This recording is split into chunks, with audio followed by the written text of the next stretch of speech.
They played on more #1 hits than the Beatles, Elvis Presley, and the Rolling Stones combined. But you've probably never heard their names. They weren't on the album covers. They didn't tour the world. And for decades, they didn't even get credit. They were Motown's secret weapon, the Funk Brothers.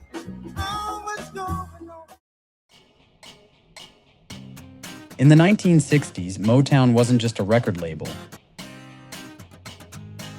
It was a hit factory. Founded by Berry Gordy in Detroit, Motown had a simple mission: create music that could cross over to everyone, polished, catchy, universal, and it worked.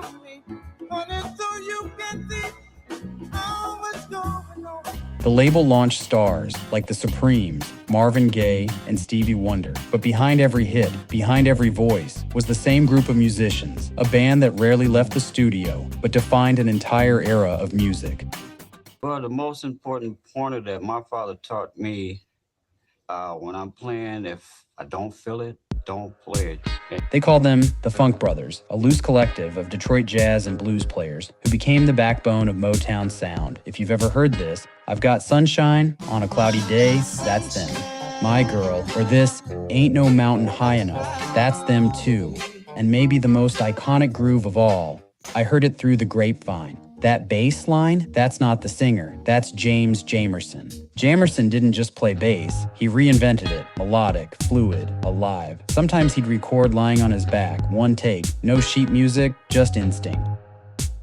This one song he did, he saw a fat woman walking down the street and just heard her butt going from boom to boom to boom, ba-dum, ba-dum. Together, the Funk Brothers played on over 100 top 10 hits, more than the Beatles, more than Elvis, and yet, almost nobody knew they existed. Talk to me, honey, so you can see what's going on.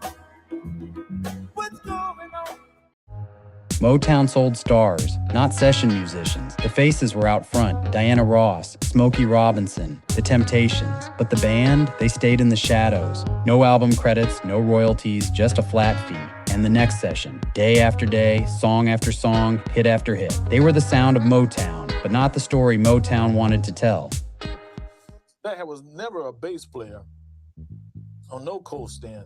That was a West Coast, East Coast, whatever coast you want to call it, that was comparable to a James Jamerson. Then, in the early 1970s, everything changed. Motown moved its operations from Detroit to Los Angeles. The goal was bigger: films, television, expansion. But the move came at a cost. The Funk Brothers stayed behind. The sessions slowed, then stopped. The hit machine they built no longer needed them.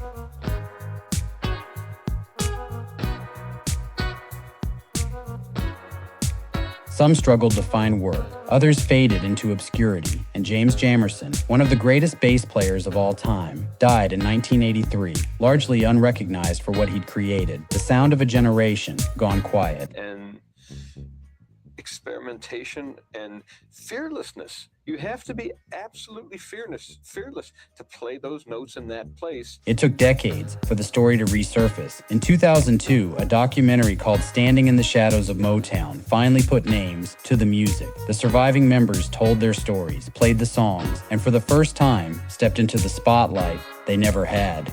The world finally saw what had been there all along. Creativity was Barry's prayers in here, that we would be successful in what we were doing to make those hits.